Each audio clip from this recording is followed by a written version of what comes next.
यह जो जीव है यह बाहर आनंद को ढूंढता है और आनंद बाहर नहीं है।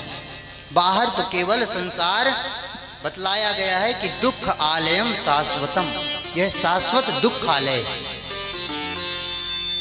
और कोई औषधालय में जाकर के कहे कि भैया हमें भागवत जी की पुस्तक दे दो, तो भला पुस्तक प्राप्त होगी औषधालय में। और कोई पुस्तकालय में जाकर के कहे कि हमें यह दवा दे दो, तो क्या वह दवा वहां पर मिलेगी? तो यह संसार जो शाश्वत दुखालय बताया गया है, इस दुखालय में हम सुख की खोज करते हैं, सुख की खोज में लगे रहते हैं कि कहाँ से हमको सुख प्राप्त हो। और सुख कहाँ है? सुख हमारे अंदर ही विद्यमान है। सुख स्वरूप परमात्मा हमारे अंदर ही विद्यमान है।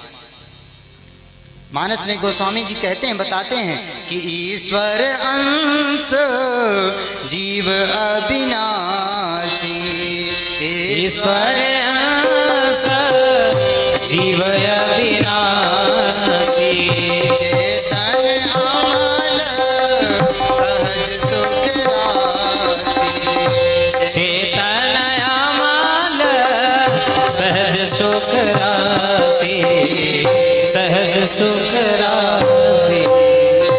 ईश्वर अंश जीव अविनाशी, चेतन अमल सहज सुख राशि।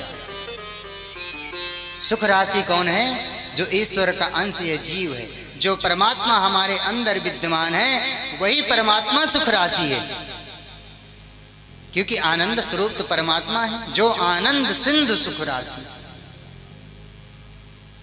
और वही परमात्मा हमारे अंदर विद्यमान है। तो आनंद तो हमारे भीतर है, और उस आनंद को और सुख को हम बाहर खोज रहे होते हैं कि बाहर हमको संसार में आनंद मिले, संसार में सुख मिले। तो संसार में भला सुख मिलेगा?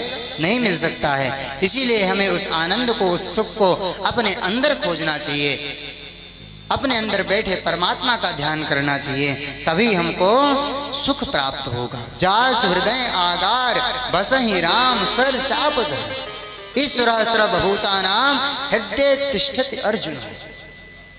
सभी जीवों के हृदय में वह ईश्वर ही विद्यमान है, और उसी ईश्वर का हमें ध्यान करना